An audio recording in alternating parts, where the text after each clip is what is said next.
and stuff like that, and it takes a block. And inside that block, you can modify these three properties. There's actually a few others you can do, but these are the three main ones I'm going to talk about here. So it looks like this. It's called animation with duration. And the first argument is how long you want it to take for this thing to appear on screen. Remember that the change you make happens immediately. So if you change the alpha or the frame or the transform, instantly happens as soon as this method is executed. And this method returns immediately at all times.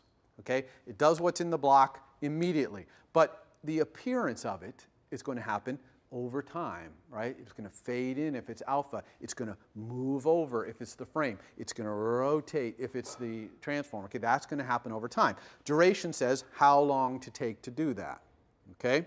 Delay is how long to wait to start doing it. And why would you want a delay? Well, because sometimes you want to chain animations. You want to do one animation first that takes 2 seconds. Then you want to do another animation after that. Well, there's two ways to chain. One is to delay the second one using this delay second argument. Or there's a completion block. You see the completion block at the bottom there.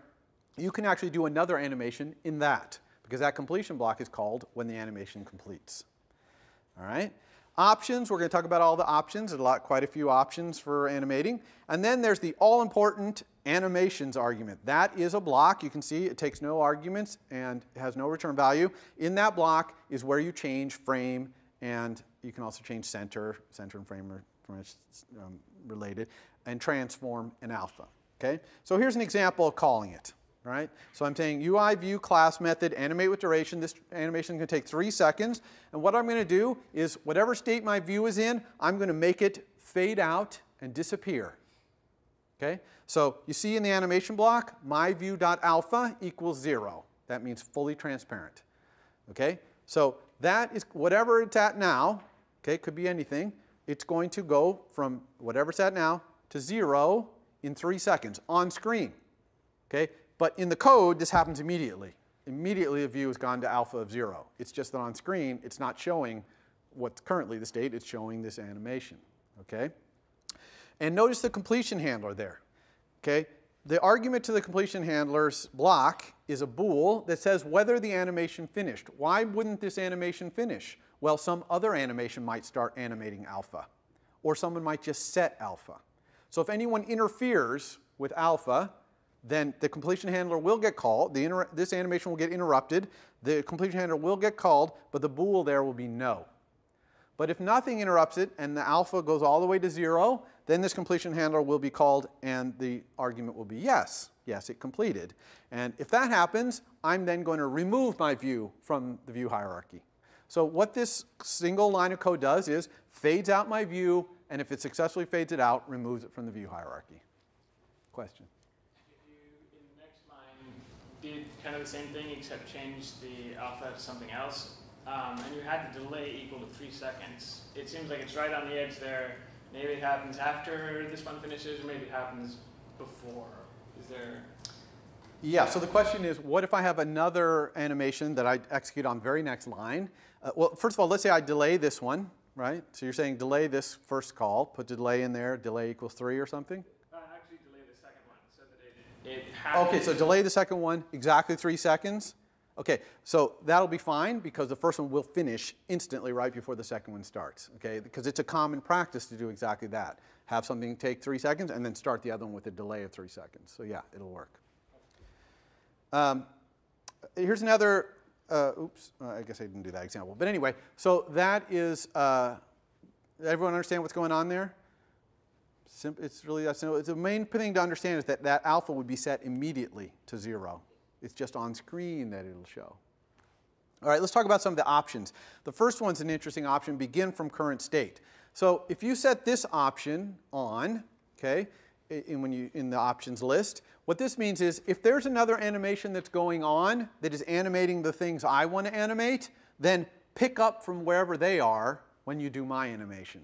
Okay? So if I'm doing that alpha thing and it's fading down and it's down to 0.2 or something, and then I issue another animation to start that goes up to 0.7 alpha, if I have begin from current state option on, then it'll start at 0.2 and go up to 0.7. If I don't have this on, it'll start at 0 because because 0 is what the real alpha is, and go up to 0.7. So begin from current state is a way of intercepting other animations, intercepting them, right, in mid-flight. Okay? Because you need this because remember that when you set these animation parameters, it happens immediately. So if you want to intercept an animation on flight, you need some option for the system to go check and see where the view is if it's flying across screen before it sends it to a new place, or if it's fading out, it fades it to some new level. It's very common to have that option on, actually. And then you can see things like allow user interaction. Do you want to allow gestures to happen in this view while it's in flight? Sometimes that makes sense, sometimes not. Down at the bottom, you see those curves, curve ease in, curve ease out. Sometimes when you move a view across screen, you don't want it to just up and move. You want it to kind of slowly pick up speed, get up to full speed, and then slow down at the end. It's a little smoother kind of animation than just, here's my view, that's a little, you know, but okay? Better, smoother. So curve in, ease and out, that's for controlling that. Okay? Same thing for fading. You could do it for fading as well, though fading tends to be okay linear. But moving, definitely, curving in and out is a pretty good idea. So you can look in the documentation, see what all these options do. You can repeat animations, have them go over and over, and things like that. So, so that's how you animate those special properties, okay? And it animates them. It figures out all the in-between. Even if you animate multiple of them at the same time, it's moving, it's fading, it's rotating. It'll interpolate all those points all the way along automatically. Okay, and pretty high performance as well. Okay, sometimes though, you're changing your contents of your view in a way that's other than those three things. The classic example here, the playing card. When I'm flipping my playing card over, the only property I'm setting in my view is face up equals yes, right? And now my card flips over to face up. Face up equals no. Now it flips over to down. So that's not an animatable property per se. However, what I'd like to do is have the view change from face up to face down through some animation, like flipping the card over or dissolving between the two. In other words, I want to change the entire view through some animation to a new state. And that's what this one is for, transition with view. So transition with view takes a view that you want to do, like a playing card view, and it takes a duration, how long it's going to take to go from the old state to the new state. Options, again, similar to the other options, but this is especially where you would specify the options listed at the top there, like UI view animation options transition flip from left would mean I want this to flip over or cross dissolve. I want to cross dissolve or curl up. And then animations, again, is a block. That's where you're going to set face up. Okay? In that block, you can set anything you want about the view to make it be in its new state. And the system will apply all those changes, redraw the view in the new state off screen, and then transition between the two. The old state that's on screen now and whatever your changes result in. Make sense? Questions about that? And then completion, same thing. If you get interrupted somehow, you know, it's harder to get interrupted on this one, but it can happen. Then the completion handler gets called, either way. Okay? So this one will be great. Part of your homework is to flip that card over, and this is the method you're going to want to use. All right? So very, very straightforward. If you're changing the view hierarchy, like you're swapping a view out, okay, you got a view in the view hierarchy and you're swapping a new one in, or if you want to hide a view in favor of another view, you can use this transition from view to view. So this one is kind of like the other one in that you're changing, but instead of having a single view that you're changing its state and then flipping it over, here you're replacing a view with another view. Okay, but otherwise it's very similar. It's even called almost the same thing, transition, right? Transition from view to view. Okay? All right. So that's it for direct changing of views, properties, and making things happen. Okay? The next kind of animation we're going to talk about, which is a totally different system, new for iOS 7, is called dynamic animation. And this one's a completely different concept. Here what you're going to do is define a bunch of physics that apply to all the views that you want to animate, and then you're just going to say, okay, do it. And they're going to go have those physics applied to them. So what kind of physics are we talking about here? We're talking about gravity, collisions, forces applied to them, things like that. Okay, and they're just going to keep on animating until the forces all balance out. Okay, and we'll see what that looks like. The way we do this is a really nice API, very easy to use. You create a UI dynamic animator. You just need to create one. You can do multiple, but this one, it's really for grouping these behaviors, but usually we create one dynamic animator with alloc and init, basically. I'll show you that. And then you're going to add behaviors to it. Behaviors are like gravity, collisions, pushes, those kind of things. Those are behaviors, things that are going to be applied to the things. And then you put the things in there.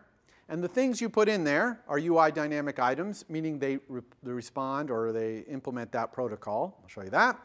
And the instant you put them in there, they'll start animating. You don't have to say run. You don't have to do anything. They'll just immediately. Anytime there's an item that's in a behavior, that's in a dynamic animator, it will start animating until the forces on it mean that it doesn't need to move. Then it'll stop. Okay? So let's look at all these things.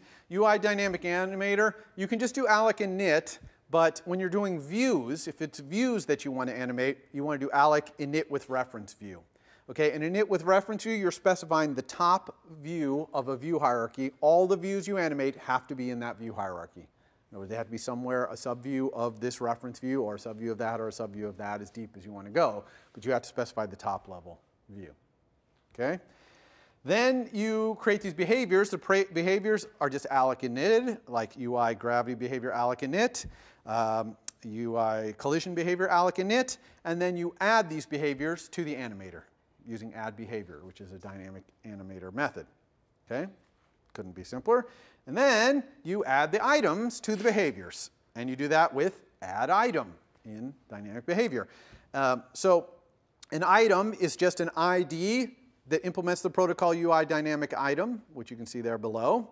And again, UI view implements that protocol. So usually the items we put in there are UI views about 90% of the time, 100% of the time in this class, 100% of your time in your homework. I'm only asking you to animate views. But you could animate completely non-visual items. They could be, as long as they implement this protocol, they can do anything they want. So what's in the protocol? There's the bounds. That's, again, the bounds in the items world. It's like the views bounds, right? It's its own drawing coordinate system. Notice that's read-only. Okay? It could be modified by the transform, centering, moving the thing around, possibly, mostly the transform. So the bounds, though, is just the drawing area for the item.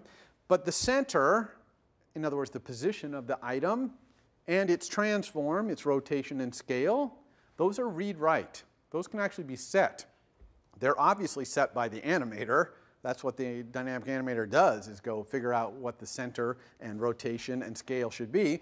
And you can set them too, but if you do set them while the animator is also setting them, you have to call this method update item using current state in the animator, or otherwise the animator will ignore anything that's going on. Okay? So if you want to be setting the center, if you want to be moving the thing while the animator is also trying to move it, in other words, you want to fight it a little bit, or if it's moving it and you want to rotate it, you need to do this update item using current state. Otherwise, it'll assume, for